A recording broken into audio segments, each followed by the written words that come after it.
வந்து சாரியை வந்து கொடுக்குறத பார்த்துடுறாங்க. பிரீத்தியும் வந்து அந்த வெண்ணிலாவும் பார்த்துட்டு வந்து செமையாக டென்ஷன் ஆகிடுறாங்க. பார்த்தீங்களா இவரை இப்படி மறைச்சி வச்சு மாமா எடுத்துகிட்டு வந்திருக்காரு. ஆமாம் ஆமாம் அப்படின்னு சொல்லிட்டு 2 பேரும் பார்க்குறாங்க. ஐயோ இவளுக்கு வந்து சாரி கொடுக்குறாரே அப்படி டென்ஷன் ஆகுறாங்க. இங்கே வந்து சக்தி வந்து சாரி எடுத்துகிட்டு வந்து பார்த்துட்டு சொல்லிடுறாங்க, நம்ம வந்து பொன்னி எனக்கு தேவையில்லை இந்த சாரி அப்படின்னு. ஏன் பொன்னி இப்படிலாம் பண்ணுற, ப்ளீஸ் பொன்னி உனக்காக நான் பார்த்து பார்த்து நானே வந்து இதை வந்து ரெடி பண்ண பொன்னி, ப்ளீஸ் பொன்னி அப்படின்னு சொல்லிட்டு ரொம்ப பண்ணுறாரு. முடியாதுன்னு சொன்னால் முடியாது, இங்கே எடுத்துகிட்டு போங்க அப்படின்னு சொல்லிட்டு திட்டி விடுறாங்க. வேறு வழி இல்லாமல் சக்தி அதை எடுத்துகிட்டு வராரு. இதை பார்த்துட்டு வந்து தேவையா மாமாவுக்கு தேவையில்லாமல் அவகிட்ட போய் அசிங்கப்படுறாரு. இதெல்லாம் இவருக்கு தேவையா, நல்ல காலம் அவள் வாங்கிடுவாளோ நானே பயந்துட்டேன், வாங்கலை அப்படின்னு சொல்லிட்டு பிரீத்தி சந்தோஷப்படுறாங்க. ஆமாம் ஆமாம் வாங்கலை, இதுதான் நம்மளுக்கு நிம்மதி அப்படின்னு சொல்லிட்டு போகிறாங்க. இங்கே வந்து சக்தி வந்து உடஞ்சி வந்து மனசு கஷ்டப்படுறதை பார்த்துட்டு வந்து நீ கவலைப்படாதரா, எப்படியாவது வந்து அந்த புடவையை வந்து நாங்கள் வந்து சேர்த்துடுறோம் அப்படின்னு சொல்லிட்டு அவங்க அப்பாவும் அண்ணனும் சொல்கிறாங்க. அதன்படி சண்முகம் வந்து எதிர்ப்பு போய்ட்டு கொடுத்து வம்பு பண்ணுறாரு. இந்த புடவை நீ கட்டியே தீரணும், எனக்கு இதுதான் ஆசை, ப்ளீஸ் பொன்னி அப்படின்னு சொல்லிட்டு வம்பு பண்ணி கொடுத்துட்டு வந்துடுறாங்க. பொன்னி வேறு வழி இல்லாமல் அதை வாங்கிக்கிறாங்க. அடுத்த நாள் வந்து பொன்னி என்ன பண்ணுறாங்க, கிளம்பிட்டு இருக்காங்க வேலைக்கு. என்னம்மா இன்றைக்கி வேலைக்கு போய் ஆகணுமான்னு கேட்குறேன். ஆமாம்மா நான் வேலைக்கு போகிறேன்னா அவள் இருந்தால்னா இந்த ஃபங்க்ஷனில் எனக்கு பிடிக்கல, அவள் இந்த ஃபங்க்ஷனில் இருக்கவே கூடாது அப்படின்னு சொல்லிட்டு எப்பவும் போல் உஷா சொல்கிறாங்க. அதை கேட்டு வந்து மனசு கஷ்டப்பட்டுட்டு அங்கேருந்து கிளம்பிடுறாங்க. பொன்னி நான் வரமாம்மா அப்படின்னு சொல்லிட்டு, பொன்னி இல்லாத எனக்கு இவ்வளோ வருத்தமாக இருக்குது, ஏன் இப்படி பண்ணுற உஷா அப்படின்னு சொல்லிட்டு டென்ஷன் ஆகிற சண்முகம். அடுத்து வந்து எல்லாருமே வந்து இங்கே விசேஷம் வந்து கொண்டாடிட்டு இருக்காங்க. அப்போ வந்து சரி பியூட்டிஷியன் வரலையே இன்னும், இந்த உஷாவுக்கு நிறைய மேக்கப்லாம் பண்ண வேண்டியது இருக்காங்க. பியூட்டிஷியன் கூட அழகாக பொன்னியும் வராங்க. அதை பார்த்து எல்லாம் அதிர்ச்சி அடைகிறாங்க. பொன்னி எப்படிங்க அப்படின்னு சொல்லி சொன்னோன்னே பியூட்டி பார்லர் தான் பொன்னி ஒர்க் பண்ணுறாங்க அப்படின்னு சொல்லிட்டு அங்கே வரவங்க சொல்கிறாங்க. அதை கேட்டு அதிர்ச்சி அடைய, ஓ அப்படியா இவ பார்லர் ஒர்க் பண்ணுறாளா அப்படின்னோடனே வேறு வழி இல்லாமல் என்ன பண்ணுறதுன்னு தெரியாமல் முடிக்கிறாங்க உஷா.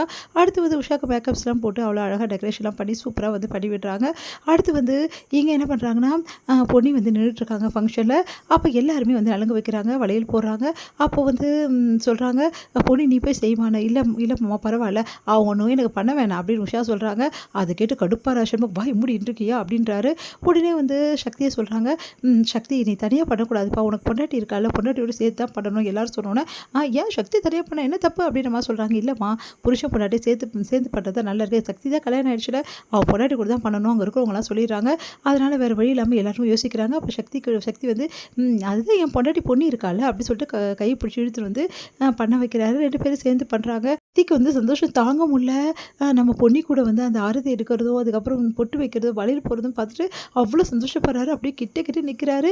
பொன்னி தள்ளி போகிறாங்க, உடனே கிட்ட வந்து நிற்கிறாரு. ஐயோ ஏன் தான் இப்படி பண்ணுறீங்களோ, தள்ளி போங்க அப்படின்னா, அதெல்லாம் போக முடியாது, கூட தான் நிற்பேன், கூட தான் நிற்க சொல்லியிருக்காங்க அப்படின்றாங்க. அதை கேட்டு பொன்னி டென்ஷன் ஆகிறாங்க, ஏன் தான் இப்படி பண்ணுறீங்க அப்படின்னு சொல்லிட்டு தள்ளி போக பார்க்குறாங்க. அப்படியே கிட்ட வந்து நல்லா நெருங்கி நின்றுடுறாரு.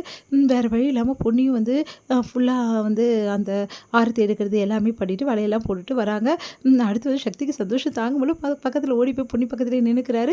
அப்போ வந்து பொன்னி வந்து ஐயோ இவர் வேறு தள்ளி நிற்கிறாங்க. என்ன பொன்னி இப்போ தான் நம்ம சேர்ந்து எல்லாம் பண்ணோம், கூட நிற்கிறது என்ன தப்பு, கூட நின்னா தான் எல்லோரும் நம்மளை ஆசீர்வாதம் பண்ணுவாங்க, நம்ம எல்லாருக்கிட்டே ஆசீர்வாதம் வாங்கணும்ல அப்படின்னோன்னா, அதெல்லாம் ஒன்றும் தேவையில்லை அமைதியாக இருங்க அப்படின்னோன்னே 2 பேரும் பார்த்து சிரிச்சுக்கிறத பார்த்துட்டு செம்மையாக காண்டாவது. பிரீத்திக்கும் வெண்ணிலாக்கும் தாங்கவே முடியல.